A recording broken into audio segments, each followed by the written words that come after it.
Selamat datang di podcast Kultur Kreatif, podcast yang membahas kerja kreatif lintas disiplin dari anak muda. Di episode kali ini, kita kedatangan Misbah, salah satu mahasiswa UIN yang saat ini sedang melaksanakan tugas KKN-nya di Kulon Progo.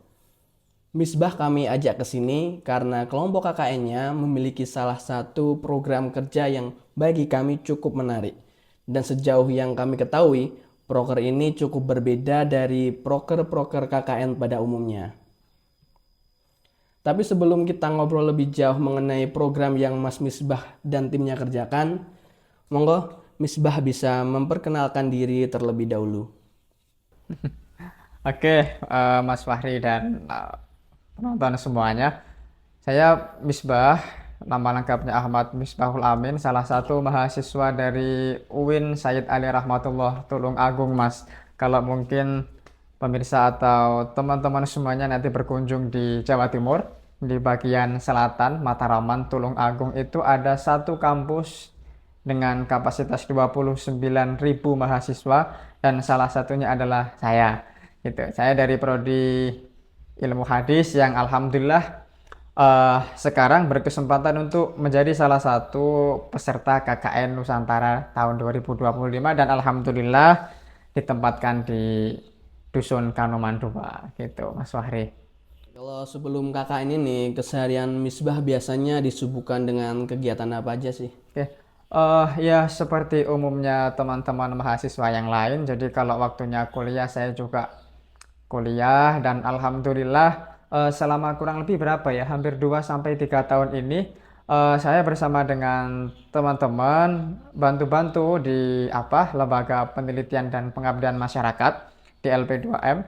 Kita juga bantu-bantu juga untuk penulisan teman-teman, baik itu nanti outputnya berupa artikel penelitian atau buku seperti itu. Sering Mas Fahri, saya biasanya diajak kolaborasi dengan teman-teman dosen atau teman-teman mahasiswa untuk menerbitkan buku. Ya, cuma sekedar itu aja. Oke, jadi bisa dibilang latar belakang pengalaman dan aktivitas sebelumnya ikut mempengaruhi pilihan program kerja yang teman-teman KKN jalani di Dusun Kanoman 2 ini ya Mas. Jika dibandingkan dengan program KKN yang umum kita jumpai ya, misal pelangisasi yang tentu juga memiliki fungsi dan manfaat penting, pilihan membuat buku ensiklopedia dusun ini terasa cukup beda gitu. Dari beberapa opsi medium yang tersedia seperti video dokumenter atau platform digital seperti website, apa sih yang menjadi pertimbangan utama hingga akhirnya memilih format buku ensiklopedia ini Mas?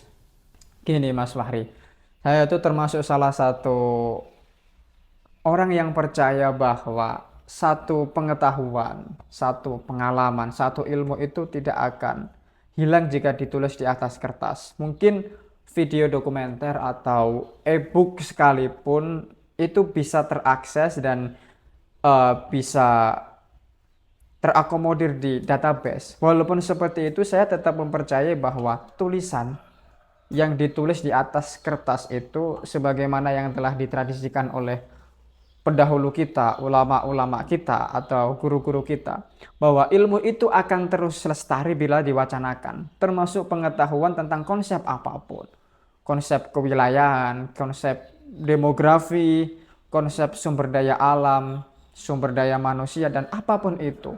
Jadi menurut saya satu pengalaman itu bisa akan terus ada, bisa akan terus berkembang jika dia terus didokumentasikan. Nah, untuk pendokumentasian itu menurut saya tidak cukup hanya dengan video atau foto saja. Memang seiring berjalannya zaman, tradisi untuk tulis-menulis, tradisi literasi itu sedikit-sedikit itu tergerus. Tapi bahwa saya dan teman-teman berkeinginan untuk terus menumbuhkan itu dan rasa semangat teman-teman untuk outputnya nanti bisa membaca, mengetahui dan memahami bagaimana sejarah, demografi, geografi, dan sosial keagamaan, sosial politik, dan seluruh aspek-aspek potensi yang ada di Dusun Kanoman 2 itu bisa terakomodir dalam buku tersebut. Kira-kira seperti itu. Oke, penjelasan yang cukup menarik dari Misbah. Selanjutnya kalau melihat konteks masyarakat desa dan kebutuhan dokumentasi yang berkelanjutan, menurut Misbah sendiri seberapa penting sih atau mungkin apa sih manfaatnya buku ensiklopedia ini untuk warga desa khususnya di Kanoman 2? Oke, kalau kita ngomong berbicara tentang manfaat, Mas Fahri, menurut saya itu tidak etis kalau kita hanya langsung dari satu sudut pandang gitu. Kita, teman-teman, melakukan pendampingan, terus kemudian sensus, dan kemudian ditulis dalam bentuk buku yang ber-ISBN itu menurut kita, menurut pola pandang kita itu nantinya bukan hanya akan bermanfaat bagi dusun Kanoman 2 saja. Misalnya seperti ini Mas Fahri analoginya. Kita di struktur masyarakat itu ada pamong, ada pemerintahan, ada masyarakat, ada peneliti, dan ada aspek-aspek yang lain. Misalnya, saya melihat bahwa dusun Kanoman 2 itu setelah saya survei selama 1 minggu di awal-awal KKN itu ternyata memiliki potensi yang besar. Bukan maksud saya bukan maksud saya menjadi salah satu peserta KKN di dusun Kanoman 2 terus membangga-banggakan. Tidak, memang realnya nyatanya seperti itu. Banyak potensi yang ada di dusun Kanoman 2 itu yang ternyata tidak terakomodir dan tidak terdokumentasi. Seperti itu. Manfaatnya adalah apa? Ketika semua potensi itu sudah terakomodasi, potensi sudah ditulis, sudah terdeteksi di dalam satu manuskrip, dalam satu dokumen, itu akan memudahkan untuk pertama, bagi pemerintahan desa untuk melihat potensi lokal yang ada di situ. Jadi untuk pengembangan, terus kemudian upaya preventif untuk melakukan mitigasi terhadap bencana misalnya, itu akan sangat bermanfaat ketika bisa dilihat dan memang sudah ada bukti nyata, data yang nyata atas kejadian-kejadian yang ada di desa itu. Kalau mungkin bagi masyarakat, saya nggak menyebutnya atas nama Kanoman 2 ya.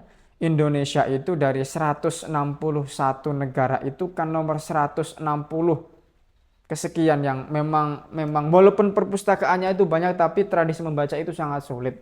Lah, tapi bagi masyarakat Kanoman 2 pun saya berharap teman-teman baik dari kalangan lansia atau pemuda, anak-anak itu bisa terus memfokuskan dan mentradisikan tradisi membaca itu.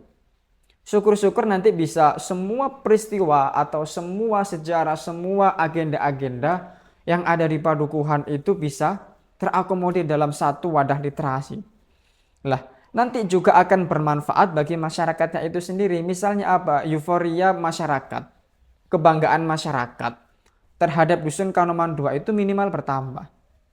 Terus kemudian yang kedua, untuk bagi peneliti, misalnya Mas Fahri, ada mahasiswa nanti mungkin next di tahun depan. Yang sudah kita itu nanti ada mahasiswa mungkin dari kampus manapun atau dari program pengabdian yang dilakukan oleh lembaga manapun. Nanti dia nggak akan kesulitan untuk melakukan program-program atau agenda pemantapan, agenda pengembangan atas potensi-potensi di desa itu. Atau mungkin sekedar melakukan upaya-upaya mitigasi agar bencana misalnya di sini tidak terulang lagi, atau mungkin ada satu wabah di sini tidak terulang lagi, seperti itu. Jadi nggak bisa kalau kita langsung membicarakan satu manfaat itu untuk masyarakat Kanoman 2 saja, tetapi menurut saya pribadi atau mungkin saya sudah menjadikan satu perspektif dengan teman-teman yang lain itu bahwa buku ensiklopedia Dusun Kanoman 2 itu akan bermanfaat bagi pemerintah, akan bermanfaat bagi peneliti, akan bermanfaat bagi masyarakatnya, juga akan bermanfaat lagi bagi Karang Taruna. Kenapa? Seperti yang saya katakan tadi, bahwa Karang Taruna itu kan menjadi salah satu tangan kanan dari pemerintahan dusun, sehingga dengan dia menjadi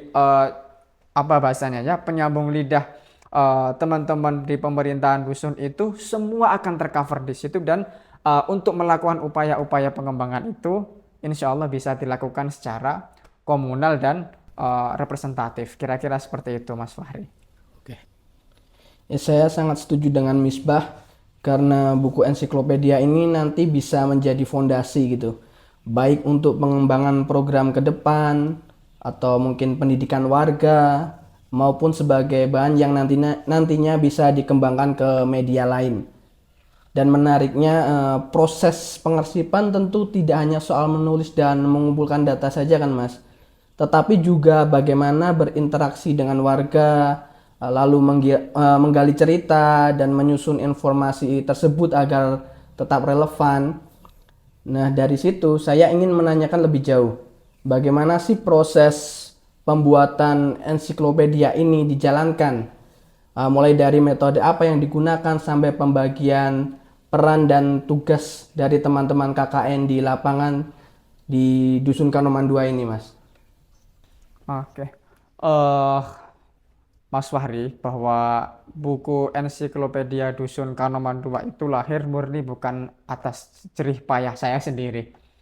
Saya dibantu dengan tim-tim yang hebat, kolaborasi antara tim Kanwara KKN Nusantara di Kanoman 2 itu bersamaan dengan teman-teman Karang Taruna, bersamaan dengan masyarakat luas. Saya merasakan bahwa teman-teman itu melakukan sinergi yang luar biasa.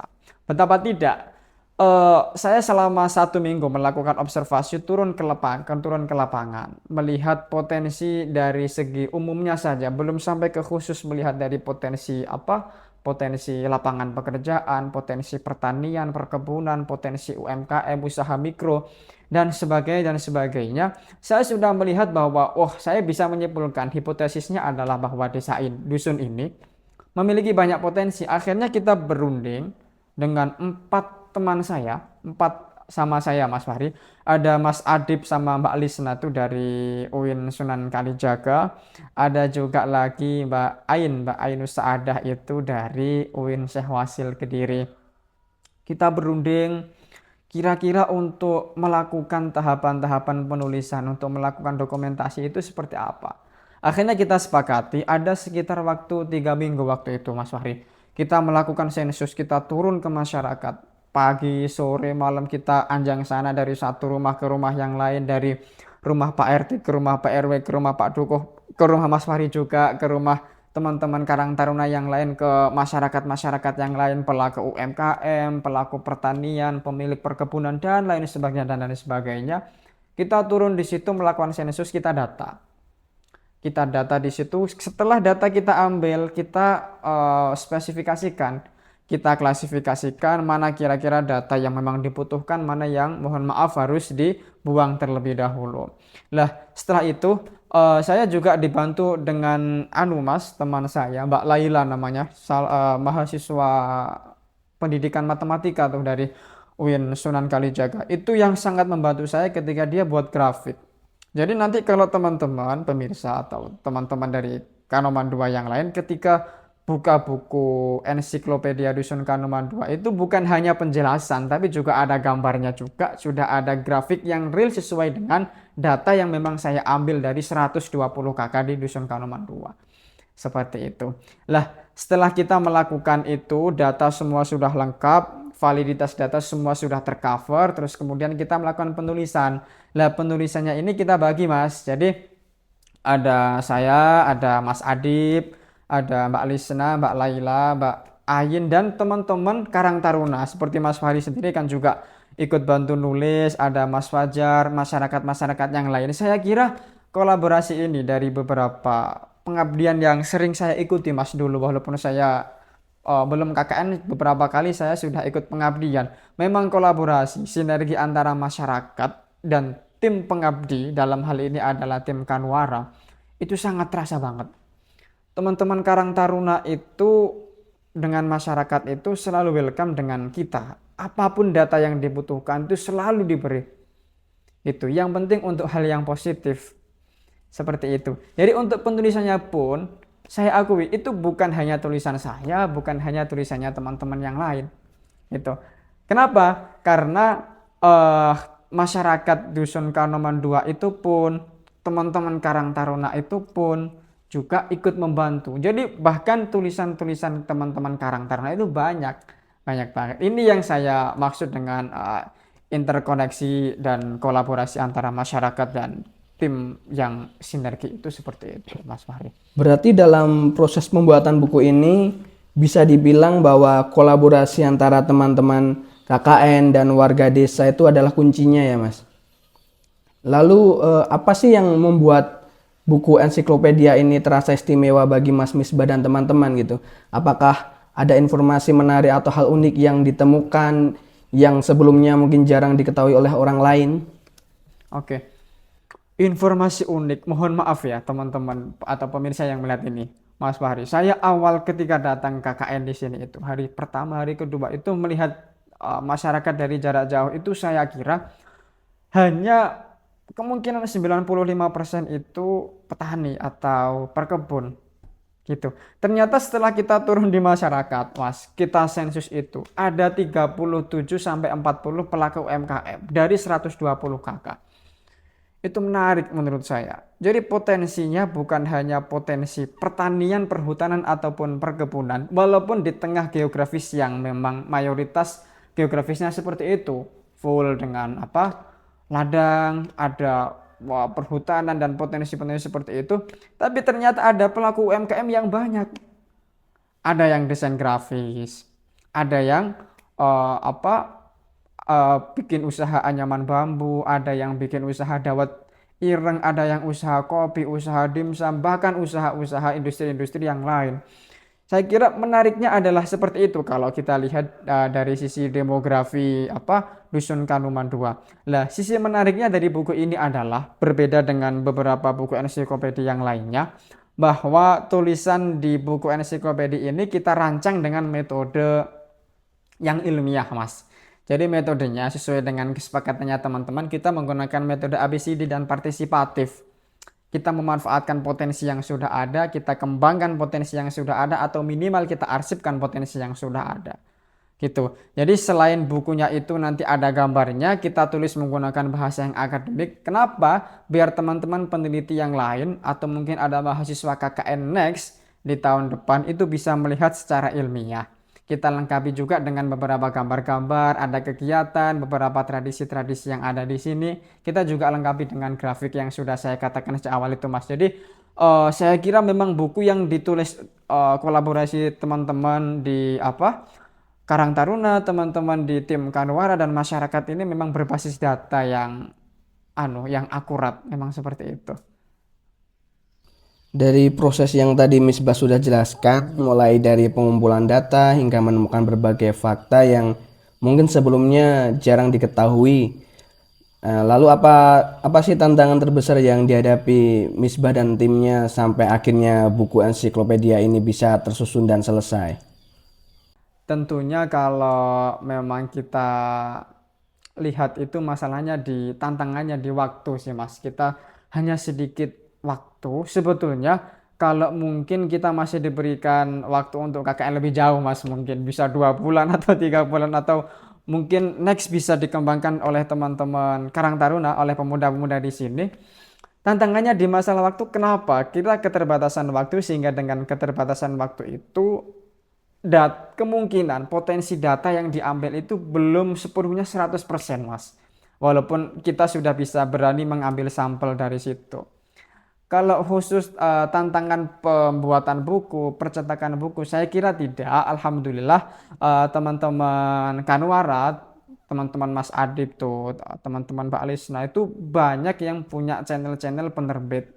Dan sesuai dengan prosedur, kita ajukan buku ke penerbit, terus kemudian di penerbit dipilah dulu kira-kira buku ini layak apa enggak. Dan itu saya Mas, mir-mir itu. Jadi keterima enggak ya buku ini, keterima enggak buku ini. Dan alhamdulillah karena memang berkat kerja keras tim dan kolaborasi dengan masyarakat itu, alhamdulillah secara substansi memang dibutuhkan, memang memberikan daya tarik dan memberikan kebermanfaatan kepada masyarakat luas, sehingga penerbit menerima dan kemudian kita ajukan proses ISBN. Jadi buku ini sudah ada hak ciptanya, bukan hanya buku yang memang terjilid cover doang, bukan seperti itu. Kita sudah ada hak ciptanya, ber-ISBN, berstandar internasional, kira-kira seperti itu. Harapan saya, Mas Fahri, khusus untuk teman-teman Karang Taruna, monggo diberdayakan teman-teman itu ada yang di bagian literasi untuk pengembangan literasi yang ada di dusun. Saya lihat pemuda-pemudi di sini cerdas-cerdas, Mas. Gitu, semangatnya bagus-bagus, tapi semangat literasinya itu yang harus ditambah lagi. Jadi next untuk buku ini bisa direvisi. Jadi untuk ensiklopedia jilid 2 bisa, jilid 3 juga bisa, atau mungkin saya pribadi dan teman-teman Karang Taruna pemuda-pemudi di Dusun Kanoman 2, walaupun saya nanti udah nggak tinggal di sini karena KKN-nya udah selesai, kita bisa kolaborasi lagi Mas, bisa di bagian penelitian atau pengabdian khususnya di sini, atau pembuatan buku, penulisan website atau penulisan yang lain yang menginformasikan tradisi dan budaya yang ada di dusun ini. Gitu Mas Fahri. Oke Mas. Terakhir, karena Misbah tadi beberapa kali menyinggung mengenai kolaborasi, seberapa penting sih kolaborasi bagi anak muda menurut Misbah itu? Baik di desa maupun secara lebih luas ya, serta peran kolaborasi itu dalam menjawab tantangan kreatif dan sosial hari ini. Wah, menurut saya sangat sangat penting Mas. Seperti ini, kita itu kalau udah hidup di zaman, saya pribadi, dengan referensi akademik yang saya baca itu, kita bukan hanya hidup di era globalisasi, tapi hidup di era globalisasi. Apa? Bahwa ketika kita hidup di era globalisasi itu, setiap lokal, setiap elemen, satu aset itu memiliki satu kemanfaatan yang itu menjadi potensi interkoneksi dengan hal-hal yang lain. Jadi memang betul apa yang dikatakan, apa yang difirmankan oleh Allah Subhanahu wa taala itu, bahwa Allah itu tidak akan menciptakan satu barang, tidak akan menciptakan satu makhluk tanpa ada nilai kemanfaatan satupun. Nah, ketika ada satu makhluk, satu orang, satu personal dengan personal yang lain memiliki satu manfaat, dan manfaat itu kemudian dikolaborasikan, disinkronisasikan, dan kalau bahasa di Mas, di program studi saya itu dijam'u namanya, dijam'u dan ditaufikkan, dikumpulkan lalu kemudian disintesa. Itu akan menimbulkan satu bentuk gebrakan yang sangat luar biasa. Akan menimbulkan gebrakan yang sangat luar biasa. Kenapa bisa seperti itu?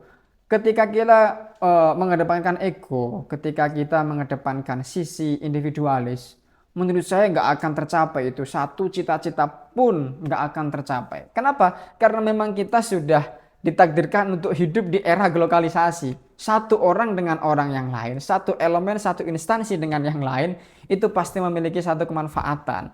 Nah, ketika kita berusaha dan kita berhasil mengambil satu manfaat dan kemudian kita berhasil mentransfer, mengeksplorasi satu manfaat kita kepada orang yang lain, kepada instansi yang lain, itu yang kemudian akan menghasilkan satu gebrakan, termasuk apa yang sudah dilakukan oleh teman-teman tim KKN Nusantara di Dusun Kanoman 2 dengan masyarakat, dengan Karang Taruna, seperti itu. Oke, keren sekali jawaban dan cara pandang yang disampaikan Misbah, mulai dari soal proses kolaborasi sampai bagaimana kerja kreatif bisa punya dampak nyata di masyarakat. Terima kasih juga untuk teman-teman tim KKN Kanuara. Salut untuk ide, kerja, dan konsistensi yang teman-teman tunjukkan. Sukses selalu untuk Misbah dan teman-teman, dan sampai jumpa di episode podcast Kultur Kreatif berikutnya. Terima kasih Mas Fahri.